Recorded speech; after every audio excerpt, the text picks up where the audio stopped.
Oke, Assalamualaikum warahmatullahi taala wabarakatuh, teman-teman sekalian. Selamat sore ya, teman-teman sekalian. Kita kembali lagi di mata kuliah Sistem Informasi Geografis. Kita sudah memasukin pertemuan yang sesi 5. Itu seperti itu. Di pertemuan ini kita akan membahas mengenai digitasi poligon. Seperti apa sih digitasi poligon? Sebelum masuk ke digitasi poligon, kita minggu pertemuan ketiga kita udah membahas mengenai digitasi poin ya teman-teman ya. Digitasi poin itu berbentuk bulat ya, di mana dia itu dapat merepresentasikan eh, tempat ataupun lokasi itu seperti itu.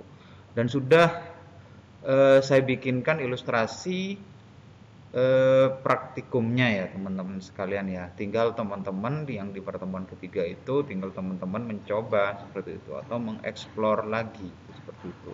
Nah, di pertemuan keempat kalau kita feedback ke pertemuan keempat kita sudah membahas mengenai digitasi LAN ya teman-teman sekalian ya. Tahu kan digitasi LAN itu apa? Digitasi LAN itu dia itu kalau di peta atau di pembelajaran SIG dia itu merepresentasikan jalan ya teman-teman ya. Jadi dia itu merepresentasikan jalan. Kita udah mencoba itu seperti itu. Nah, sekarang kita belajar mengenai digitasi poligon. Apa sih digitasi poligon? Apa sih keluaran ataupun manfaat dari mempelajari digitasi poligon seperti itu. Kalau yang poin kan teman-teman mengetahui dan juga bisa mempraktekkan. Kalau yang line teman-teman bisa mengetahui dan juga oh iya line itu ini apa istilahnya vektor, bentuknya vektor. Dia itu kalau di peta direpresentasikan jalan. Nah, kalau poligon ini seperti apa? Poligon ini lebih kepada merepresentasikan batas wilayah ya teman-teman sekalian ya. Bisa direpresentasikan ke batas wilayah desa, kecamatan, kota, ataupun kabupaten. Itu seperti itu. Nah, tekniknya seperti apa ya teman-teman sekalian ya? Teknik dari merepresentasikan digitasi poligon itu seperti apa?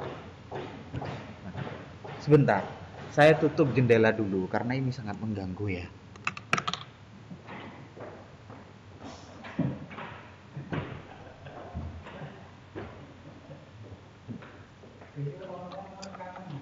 Oke, kita lanjut lagi. Nah, digitasi poligon seperti yang kita sampaikan tadi, seperti yang saya sampaikan tadi itu seperti itu. Jadi di peta itu kalau teman-teman sepintas melihat ya peta ya, peta peta itu kan pasti ada iya lokasi benar ya lokasi titik-titik itu ya lokasi eh, inilah tempat lah istilahnya ya tempat rumah sakit, kampus dan lain semacamnya. Jadi itu digitasi poin ya. Terus menuju peta ya ada jalan seperti itu. Jalan itu dapat direpresentasikan ada dua batas wilayah dan lain semacamnya. Nah, disinilah yang perlu kita pelajari digitasi poligon. Oke, kita masuk ke materi. Ini saya minta tolong ya, nanti dikembangin pelajaran ini yang pertemuan 4 dan pertemuan 5 ini ke praktikum ya. Sama seperti representasi yang saya berikan di pertemuan ketiga itu seperti itu. Nah, poligon ya, sama seperti pertemuan pertama, disinggung mengenai poligon itu apa seperti itu. Di pertemuan pertama kan disinggung ya, tipe data. Oh, sorry, di pertemuan kedua itu disinggung seperti itu. Fungsi-fungsinya seperti apa? Di pertemuan pertama dan kedua itu disinggung. Jadi ada poligon, poin, line seperti itu. Itu merepresentasikan praktikumnya sama seperti itu. Nanti saya sisipkan ya Saya sisipkan video, tapi video itu dari apa? Dari Polygon, tapi itu videonya dari teman sebelah. Itu kayak gitu. Nah, biasanya digunakan untuk menggambarkan suatu fitur ya, seperti batas negara, seperti itu, poligon itu, kecamatan, desa, atau danau, seperti itu. Kemiringan, danau, laut, dan lain semacamnya. Itu seperti itu.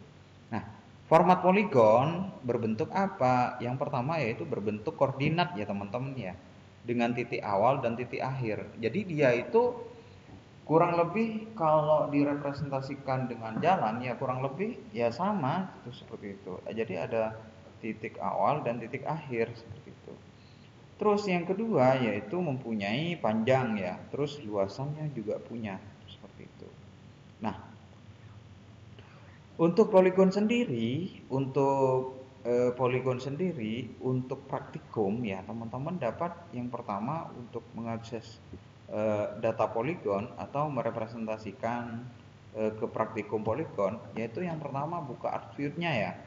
Buka ArcView atau view baru project yang mau diinin sama seperti kemarin, ekstensi gambar cari raster ya atau gambar berbentuk JPEG ya, seperti itu.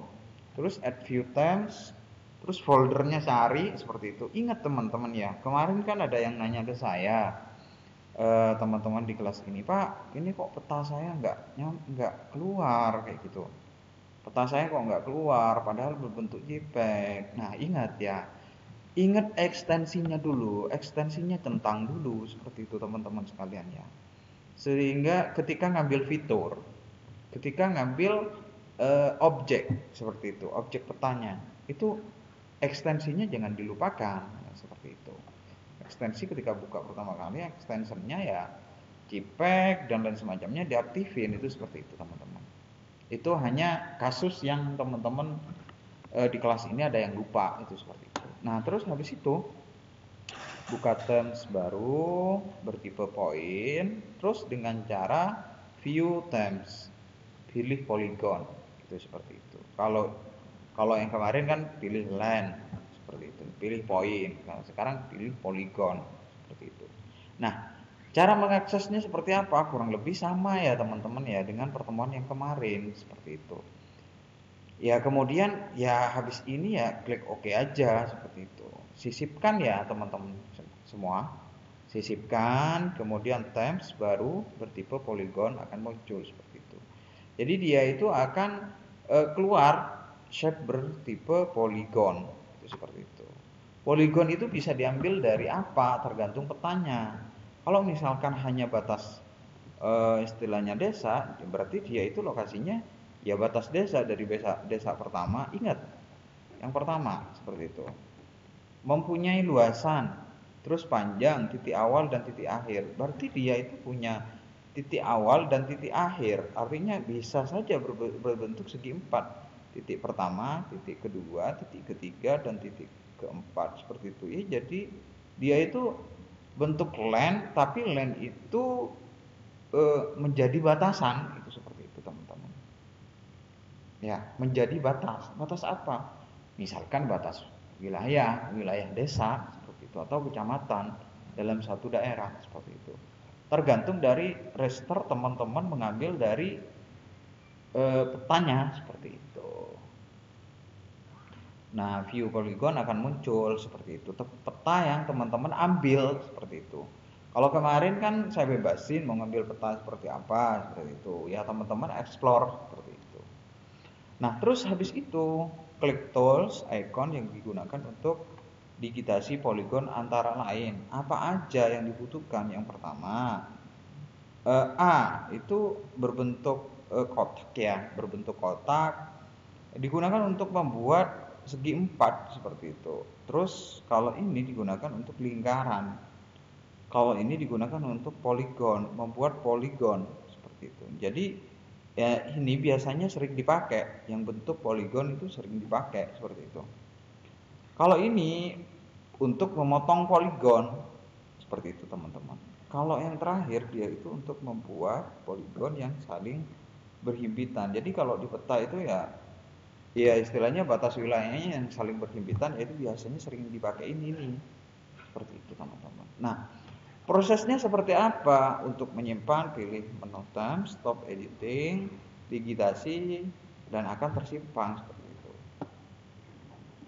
Nah, terus akan jadi seperti ini. Kalau ini kan sudah berbentuk segi empat ya teman-teman ya sekalian ya. Jadi dia itu akan berbentuk seperti ini. Filenya akan berbentuk SHP ya teman-teman ya. Kalau sudah diproses dia itu akan berbentuk SHP. Jadi keluarannya ya teman-teman sekalian ya. Dari materi pertama sudah, kalau digabung ya. Dari materi pertama teman-teman sudah mempelajari dari pertemuan ketiga teman-teman sudah mempelajari mengenai digitasi poin ya. Seperti ini bentuknya. Terus yang kedua dia itu teman-teman sudah mempraktekkan digitasi LAN seperti ini. Nah, yang ketiga pertemuan kelima ini sudah mempraktekkan atau sudah mencoba teman-teman digitasi poligon seperti itu. Sehingga kalau disatukan dia itu akan menjadi set map peta yang sempurna. Itu seperti itu teman-teman sekalian ya. Nah, ini adalah edit data vektor ya. Apa aja dia itu ya. Yang pertama diedit ya, jangan lupa aktifkan term tersebut, terms yang mau diedit. Start edit ya sama seperti yang kemarin, siap untuk diedit seperti itu. Nah, ketika diedit seperti apa? Nanti sisipkan, bisa menyisipkan seperti ini kebutuhan-kebutuhan dari digitasi poligon yang dibutuhkan seperti itu teman-teman. Ini saya minta tolong ini dicoba ya teman-teman sekalian ya. Kalau ada kendala dalam prosesnya teman-teman bisa mendiskusikan dengan saya via WA atau via email atau via diskusi di grup e-learning itu seperti itu. Kurang dan lebihnya saya mohon maaf teman-teman sekalian. Ini saya minta tolong dicoba ya. Kurang dan lebihnya saya mohon maaf.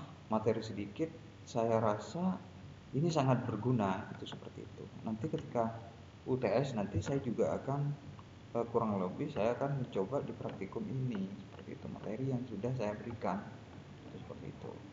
Ini adalah awal dan dasar seperti itu. Kurang lebihnya saya mohon maaf. Saya akhirin mata kuliah ini. Assalamualaikum warahmatullahi wabarakatuh.